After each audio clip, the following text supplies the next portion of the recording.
Hello friends, welcome to mathematics world. Doctor Sonendra Gupta online maths class. Dear friends, जैसे कि आप जानते हैं कि अभी हम जो डिस्क्रीट मेथड्स की न्यू वीडियो लेक्चर सीरीज बना रहे हैं जिसका नाम है एब्स्ट्रैक्ट अलजेब्रा, जो कि डिस्क्रीट मैथमेटिक्स के अंदर आपकी यूनिट नंबर 2 कहलाती है, जिसमें अभी तक हमने 4 लेक्चर हम डिस्कस कर चुके हैं। प्रीवियस लेक्चर में देखा था किस प्रकार से मैंने आपको अबेलियन ग्रुप के बारे में बताया था। आज हम उसी के आगे स्टार्ट करेंगे। तो डियर फ्रेंड्स, अगर आप मेरे चैनल पर नए आए हुए हैं तो चैनल को सब्सक्राइब कर लो, बेल आइकन को प्रेस कर लो, जैसे कि फर्दर नोटिफिकेशन आपको मिलता रहे। तो आइए स्टार्ट करते हैं। जैसे कि आप इस क्वेश्चन में देखेंगे कि यहां पर आज का जो लेक्चर जो है वो हम कुछ इंपॉर्टेंट क्वेश्चन सॉल्व करेंगे, जिससे कि जो कि हमारे पास ग्रुप और अबेलियन ग्रुप पर बेस्ड होंगे। जिसमें पहला क्वेश्चन आज हम डिस्कस करने वाले हैं। तो पहला क्वेश्चन है, prove that the set of all integers i is a group with respect to operation star defined by the a star b equal to a plus b plus 1 for all ab belongs to i। अब यहां पर हमें एक operation दे रखा है star, जो कि हमारे पास इस प्रकार से दे रखा है कि अगर हम a पर अगर b ऑपरेट करते हैं with respect to the star, तो उसका मतलब होता है a प्लस बी प्लस 1। तो यहां पर हमें बताना है कि ये एक ग्रुप है। अगर ये ग्रुप है तो इसका मतलब ये है कि हम यहां पर इसकी 4 प्रॉपर्टी को फुलफिल करेंगे। Number 1 closure property, number 2 associated property, number 2 इसकी हम आइडेंटिटी निकाल के बताएंगे, और नंबर 4 इसका हम इनवर्स निकालेंगे। तो आइए देखें वन बाय वन इसको हम किस प्रकार से सॉल्व करते हैं। ओके, तो फर्स्ट ऑफ ऑल यहां पर 2-3 चीजों का हमें ध्यान रखना है। तो फर्स्ट हमारे पास है कि भाई यहां पर i का मतलब हमें दे रखा है i is a set of integer. क्या है? सेट ऑफ इंटीजर है। और सेट ऑफ इंटीजर्स का मतलब हम जानते हैं कि जो कि हमारे पास -1 +1 इस तरह से वैल्यू को इन्वॉल्व करता है। तो अब यहां पर गिवन दे रखा है हमें, given a star b equal to a plus B plus 1। Okay, a star b की जो वैल्यू दे रखी है हमें a प्लस बी प्लस 1 के इक्वल हमें दे रखी है। अब हम क्या करेंगे, वन बाय वन हम इसका निकालेंगे। सबसे पहले हम डिस्कस करने वाले हैं क्लोजर लॉ। क्या करेंगे? Closure law. अब क्लोजर लॉ के अकॉर्डिंग हम जानते हैं कि जब भी अगर हम क्लोजर लॉ के बारे में बात करते हैं, इसका मतलब ये है कि अगर हम उन दोनों एलिमेंट के ऊपर अगर हम स्टार ऑपरेट करते हैं, तो इसका मीनिंग ये निकाला जाता है कि जो नया एलिमेंट मिलने वाला है क्या वो i के अंदर है कि नहीं है। तो जैसे कि अगर हम यहां पर देखें कि अगर हम बोले कि if ab belongs to i, तो हम जानते हैं कि अगर ab बिलोंग्स टू i होगा तो उनका इंटीजर भी जो होगा, उनका सम जो होगा वो भी i के अंदर होगा। डेफिनेटली अगर मैं a प्लस बी के साथ अगर +1 को भी अगर एंटर कर देता तो वो भी i के अंदर होगा। और ये जो a प्लस बी प्लस 1 है ये कुछ और नहीं, a स्टार b को ही रिप्रेजेंट कर रहा है। तो इसका मतलब ये निकलता है कि हमारा जो स्टार जो है वो क्लोजर है with respect to operation. Therefore i is closed with respect to star. Okay, second property हमारी है, this is your first property and this is your second property, associative property. क्या है? एसोसिएटिव प्रॉपर्टी या associative law.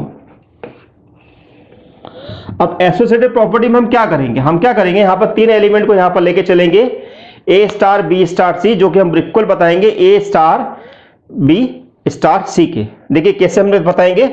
मान लेते हैं हम यहां पर if a b c belongs to i। Okay, तो इसका हम पहले LHS निकालते हैं, that means a star b star c। अब जैसे कि हम जानते हैं कि अगर हम a स्टार निकालते हैं तो b स्टार c का मतलब क्या होगा, this is b plus c plus 1, जैसे कि हमें यहां पर लिखा हुआ है। अब हम क्या करेंगे, ये पूरा मेरे पास एक एलिमेंट है, ये मेरे पास पूरा एक एलिमेंट है, इस पर ऑपरेट करते हैं तो क्या बोलेगा, a plus b plus c plus 1 और प्लस 1। क्यों? क्योंकि अगर हम a स्टार b लगा रहे हैं तो a प्लस b कर रहे हैं, देन प्लस 1 कर रहे हैं, तो ये मेरे पास एक एलिमेंट है, ये मेरे पास एक एलिमेंट है, तो a प्लस b प्लस 1। इसका मतलब क्या हुआ, this is a plus b plus c plus 2। Okay, अब हम क्या करते हैं, इसी का अपोजिट निकालते हैं, दैट मीन्स अब इसका RHS निकालते हैं, this is a star b c। Okay, अब a स्टार b का मतलब मेरा क्या होगा, this is a plus b plus 1। Okay, अब ये मेरे पास एक एलिमेंट है, ये मेरे पास एक एलिमेंट है, तो इसका मीनिंग क्या निकाला जाएगा? This is a plus B plus 1 plus C plus 1. It means that a plus B plus C plus 2. तो इसका मतलब ये होगा कि ये दोनों वैल्यू मेरे पास इक्वल आ गई. अगर ये दोनों वैल्यू मेरे पास इक्वल है तो हम यहां पर आराम से कह सकते हैं कि therefore a star b star C equal होगा a star b star C के. तो इस प्रकार से मेरी एसोसिएटेड प्रॉपर्टी फुलफिल होती है. अब हमारी थर्ड प्रॉपर्टी है, this is called the identity axiom. क्या बोलेंगे हम? Identity axiom. अब आइडेंटिटी एक्सियम का मतलब क्या है कि अब हमें यहां पर एक ऐसा एलिमेंट ढूंढना है जिसको अगर हम किसी के साथ प्लस करें या ऑपरेट करें स्टार, तो वापस हमें मिलना चाहिए वही एलिमेंट. तो बाय द डेफिनेशन मान लेते हैं कि E is a identity of I. Okay, so that ऐसी कंडीशन हम लिख सकते हैं, so that A star E equal to हमें क्या मिलेगा? A मिलेगा. अब A स्टार E का वास्तव में मीनिंग क्या होगा? इक्वेशन नंबर 1 के अकॉर्डिंग दोनों को हम ऐड करें, A plus E plus 1. Okay, A से ए हमारा कैंसिल हो जाएगा, तो ई की जो वैल्यू मिलेगी वो -1 मिलेगी. और जो मुझे यहां पर आइडेंटिटी मिल रही है वो वास्तव में हमारे पास इंटीजर में बिलोंग कर रही है. तो इसका मतलब ये हुआ कि इसकी जो आइडेंटिटी है स्टार की इस समय -1 को रिप्रेजेंट कर रही है. ओके, फोर्थ हम बात करते हैं इनवर्स एक्सियम. क्या बात करते हैं? Inverse axiom. अब इनवर्स एक्सियम की अगर हम बात करेंगे तो इनवर्स एक्सियम में हम क्या मान लेंगे कि यहां पर हमने उसकी इनवर्स जो है ए का बी है. तो अज्यूम कर लेते हैं let B is a inverse of A belongs to I. So that अगर ऐसा है तो ऐसी कंडीशन में ए स्टार बी जो मिलेगा वो मुझे ई के बराबर मिलेगा. और ई मेरे पास इस समय क्या है? -1 है. ओके, अब ए स्टार बी का मेरे पास मतलब है A plus B plus 1 equal to -1. अब हमें निकालना है क्या है? बी की वैल्यू को हमें इवेल्युएट करना है. तो बी हमें कितना मिलेगा यहाँ पर? दिस इज -2 माइनस ए. और हम जानते हैं कि ए हमारा इंटीजर है और -2 भी हमारा इंटीजर है, तो दोनों का सब्ट्रैक्शन भी हमें एक इंटीजर ही मिलेगा. तो इसका मतलब ये निकलता है कि ये भी मेरा एक इंटीजर है.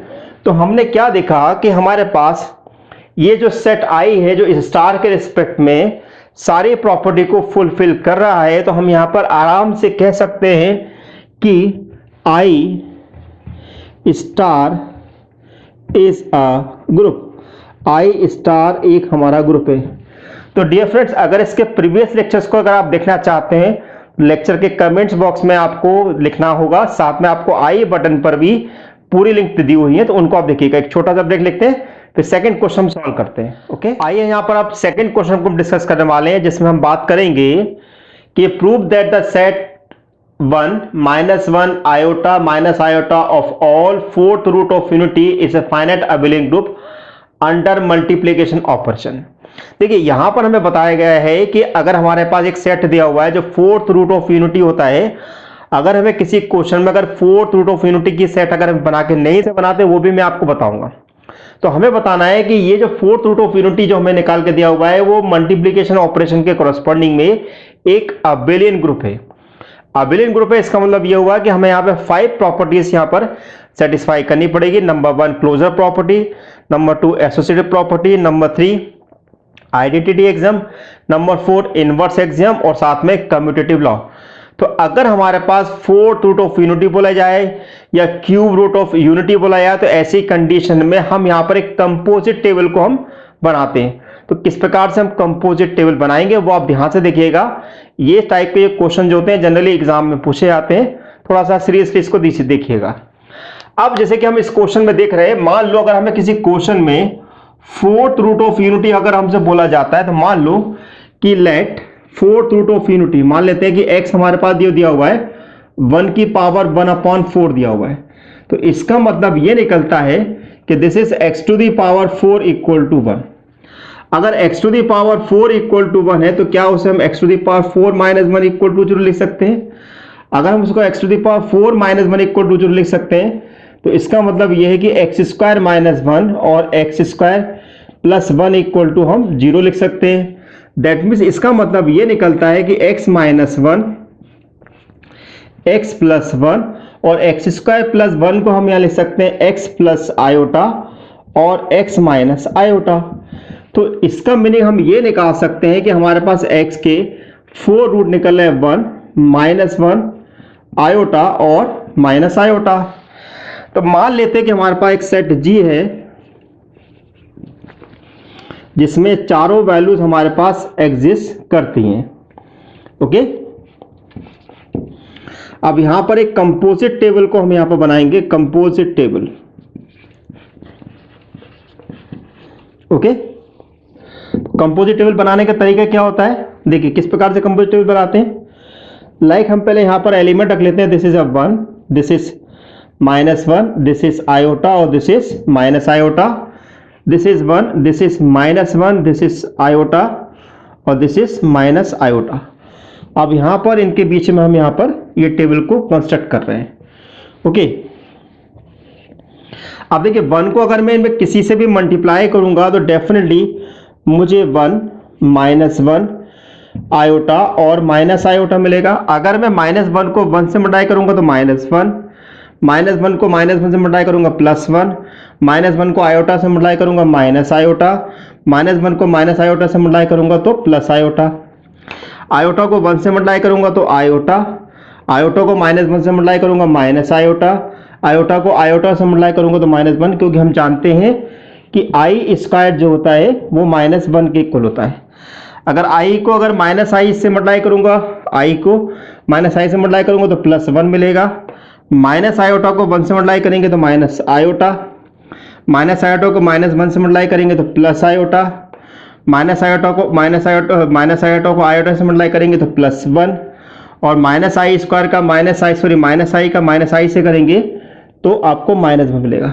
अब देखिए जब भी अगर हम कोई कंपोजिट टेबल बनाते हैं तो इसमें एक बात का ध्यान रखना है कि सबसे पहले हमें यह देख लेना है कि जो भी कंपोजिट टेबल के अंदर जो एलिमेंट मिल रहे हैं क्या पूरे के पूरे क्या वो जी के हैं। अगर वो जी के एलिमेंट हैं तो हम यहां पर ये कहेंगे कि G is close with respect to the multiplication. Okay, साथ में इसकी दूसरी प्रॉपर्टी होती है एसोसिएटिव। यहां पर आप देख सकते हैं कि एसोसिएटिव प्रॉपर्टी हमारे पास आराम से फॉलो की जा सकती है। तो यहां पर आपकी दो प्रॉपर्टी हमेशा फुलफिल हो जाती हैं, नंबर 1 क्लोजर प्रॉपर्टी और नंबर 2 एसोसिएटिव प्रॉपर्टी। अगर कंपोजिट टेबल में सारे एलिमेंट अगर जी को बिलोंग करते हैं तो आप साफ देख सकते हैं कि जी के जितने एलिमेंट है या कंपोजिट टेबल में जितने भी एलिमेंट हमें मिल रहे हैं वो सारे के सारे जी के एलिमेंट। इसका मतलब है कि यहां पर आपका क्लोजर लॉ और एसोसिएटिव लॉ फुलफिल हो रहा है। बस अब आपको ढूंढना यहां पर यह है कि इसकी आइडेंटिटी क्या है और वो आइडेंटिटी क्या होगी। देखिए आइडेंटिटी एलिमेंट का मतलब ये होता है कि अगर हम किसी भी एलिमेंट को उस एलिमेंट से मल्टीप्लाई करें तो वापस अगर हमें वही एलिमेंट मिलता है तो ऐसी कंडीशन में वह एलिमेंट उस एलिमेंट का आइडेंटिटी कहलाता है। ठीक है, अगर आप यहां पर ध्यान से देखेंगे कि मान लो अगर मेरे पास एलिमेंट 1 जो है ए है, मान लेते हैं कि ये एलिमेंट हमारे पास ए को रिप्रेजेंट कर रहे हैं, इतने एलिमेंट हमारे पास ए को रिप्रेजेंट कर रहे हैं। ठीक है, अगर मैं मान लो अगर मैं इस 1 से अगर मैं मल्टीप्लाई करता हूं तो इस 1 का इस 1 से मल्टीप्लाई करूंगा तो 1 मिलेगा, इस 1 को माइनस 1 से मल्टीप्लाई करूंगा माइनस 1 मिलेगा, इस 1 को i से मल्टीप्लाई करूंगा तो i मिलेगा और इस 1 को माइनस i से मल्टीप्लाई करूंगा तो माइनस i मिलेगा। इसका मतलब यह हुआ कि मेरे पास जो 1 है वो एक आइडेंटिटी एलिमेंट को रिप्रेजेंट कर रहा है। क्या कर रहा है? आइडेंटिटी एलिमेंट को रिप्रेजेंट कर रहा है।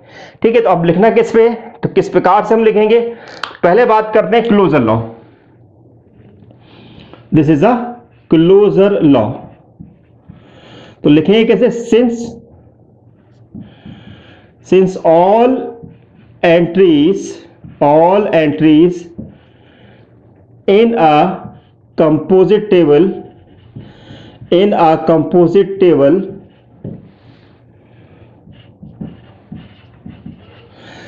since all entries in a composite table belongs to G, belongs to G, then G is closed with respect to multiplication. Okay, इस प्रकार से लिखने का तरीका होता है। अब दूसरी प्रॉपर्टी हमारे पास क्या है? This is the associative property या एसोसिएटिव लॉ। अब एसोसिएटिव लॉ को अगर हम ध्यान से देखें तो हम जानते हैं कि A dot B dot C जो होगा वो definitely A dot B dot C को रिप्रेजेंट करेगा। हम यहां से कोई भी एलिमेंट ले लें, उससे कोई फर्क नहीं पड़ना। फॉर एग्जाम्पल, मान लो मैंने एग्जाम्पल के तौर पर एलिमेंट ले लिया, this is A equal to 1, B equal to I और C equal to minus I, है ना। तो अब हम लगा के देखें, this is A therefore 1, this is I minus I, okay, equal to कितना बनेगा? This is 1।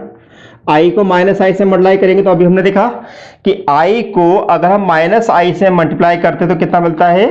This is 1। तो हमने इसको 1 लिख दिया, है ना। 1 को 1 से मल्टीप्लाई करेंगे तो 1 मिलेगा। इसी प्रकार इसको अगर हम इस तरफ से लगाते हैं, यानी कि 1 dot I then minus I, यानी कि 1 को I से मल्टीप्लाई करेंगे तो I मिलेगा, दिस इज माइनस I को माइनस I से मल्टीप्लाई करेंगे तो प्लस 1 मिलेगा।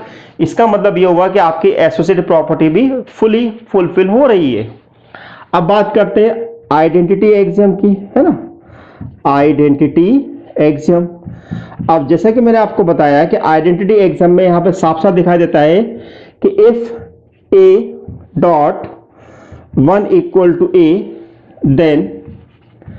Then E equal to 1 is called identity. हम टेबल में साफ साफ देख रहे हैं, जैसे कि मैंने आपको बताया, है ना।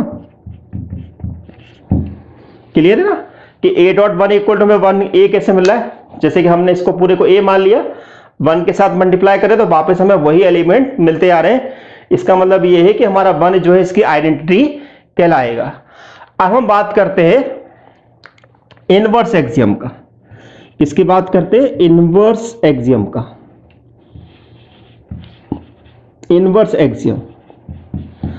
अब इनवर्स एक्सियम में मैंने आपको क्या बताया था कि इनवर्स एक्सियम का मतलब क्या होता है कि हम A के साथ ऐसा क्या मल्टीप्लाई करें कि वापस आपको E मिले, यानी कि 1 मिले। तो अब हमें यहां पर ढूंढना पड़ेगा, ठीक है। तो देखो, ध्यान से देखिएगा कि अगर मैं यहां पे टेबल बना लेता हूं, थोड़ी देख लीजिए। मान लो कि ये मेरे पास A है और ये इसका B है। इन दोनों का प्रोडक्ट मुझे क्या चाहिए? 1 चाहिए। आउटपुट मुझे क्या चाहिए? 1 चाहिए। तो A मेरे पास एक्चुअली क्या है? This is a 1, this is minus 1 iota और माइनस आयोटा। अब 1 के साथ क्या मल्टीप्लाई करेगी 1 मिल जाए? ऑब्वियसली 1, यानी कि 1 का जो मल्टीप्लिकेटिव इनवर्स है वो 1 है। अब माइनस 1 के साथ ऐसा क्या मल्टीप्लाई करें कि 1 मिले? तो ऑब्वियसली वो माइनस 1 होगा, क्योंकि माइनस 1 से अगर हम डॉट करेंगे तो क्या मिलेगा? क्योंकि हम यहां देख रहे हैं कि A डॉट B जो है हमें 1 के इक्वल मिलना चाहिए। ओके, अब I का किससे मल्टीप्लाई करें कि हमें 1 मिल जाए? तो देखिए यहां पर आप ध्यान से देखिए, अगर मैं I को अगर माइनस I से मल्टीप्लाई करता हूं तो 1 मिल रहा है। तो इसका मतलब ये है कि I का मल्टीप्लिकेटिव इनवर्स जो है वो माइनस 1 है। ये 1 मिल रहा है, ये भी 1 मिल रहा है और ये भी 1 मिल रहा है। तो ऑब्वियसली माइनस I का क्या होगा? तो माइनस I को अगर मैं I से मल्टीप्लाई करूंगा तो 1 मिलेगा। तो ये हो गया इसका मल्टीप्लिकेशन, तो ये मिल गया 1। तो इसका मतलब ये हुआ कि हमारे पास 1 का मल्टीप्लिकेटिव इनवर्स जो है वो 1 है, माइनस 1 का माइनस 1 है, I का माइनस I है और माइनस I का प्लस I है। अब बात करते हैं क्लोजर कम्यूटेटिव लॉ की। तो कम्यूटेटिव लॉ अगर हमें प्रूव करना तो देखिए ध्यान से किस प्रकार से हम करेंगे। This is a commutative law, commutative law, commutative law. But obvious है, यहां पर हम आराम से देख सकते हैं कि भाई A का अगर B से मल्टीप्लाई करूं या B का A से मल्टीप्लाई करूं, दोनों वैल्यू मेरे को इक्वल मिलने वाली है। चाहे मैं किसी के साथ भी देख सकता हूं, अगर 1 को 1 से करूं तो भी 1 मिलेगा, 1 को 1 से करूं तो भी 1 मिलेगा, माइनस 1 को माइनस 1 से करूं तो भी मुझे ये कहते हैं 1 मिलेगा, और आई को आई से करो तो भी मुझे -1 मिलेगा, और आई को -i से करो तो भी मुझे -1 मिलेगा। यानी कि ये प्रॉपर्टी हमारी ऑटोमेटिकली फुलफिल हो जाती है। तो देखिए, जब भी अगर हमारे पास कोई क्वेश्चन ऐसा आता है जिसमें हमें कंपोजिट टेबल बनानी पड़ रही है, तो उसमें 3 प्रॉपर्टी ऑटोमेटिकली फुलफिल हो जाती है। Number 1 closure law, number 2 associative property, और नंबर 3 कम्यूटेटिव लॉ। ये आप यहां पर लगा के देख सकते हैं। तो अब हम यहां पर ये डिक्लेयर कर सकते हैं कि भाई G डॉट जो है इज एन अबेलियन ग्रुप। क्या है? एक अबेलियन ग्रुप को रिप्रेजेंट कर रहा है। ठीक है। तो डियर फ्रेंड्स, मैंने आपको यहां पर आज बताया है 2 प्रॉब्लम, जिसमें हमने 2 अलग अलग डिफरेंट टाइप के प्रॉब्लम सॉल्व करे हैं। ये दोनों ही क्वेश्चन ऐसे होते हैं, बहुत इंपॉर्टेंट होते हैं। अब आपको एक क्वेश्चन दिया जा रहा है कि बताइए क्या क्यूब रूट ऑफ यूनिटी एक ग्रुप है, क्या वो एक अबेलियन ग्रुप है? आपको लेक्चर के कमेंट बॉक्स में बताना है कि भाई ये ग्रुप है या अबेलियन ग्रुप है। तो डियर फ्रेंड्स, आपको मेरा लेक्चर कैसा लगा है, लेक्चर कमेंट बॉक्स में कमेंट ना भूलिएगा। साथ में अगर आप मेरे टेलीग्राम ग्रुप से जुड़ना चाहते हैं तो आप लेक्चर के डिस्क्रिप्शन बॉक्स में देखिएगा, वहां पे लिखा होगा maths by doctor Sonendra Gupta, उसको ज्वाइन कर लिएगा। Thank you for watching my channel doctor Sonendra Gupta.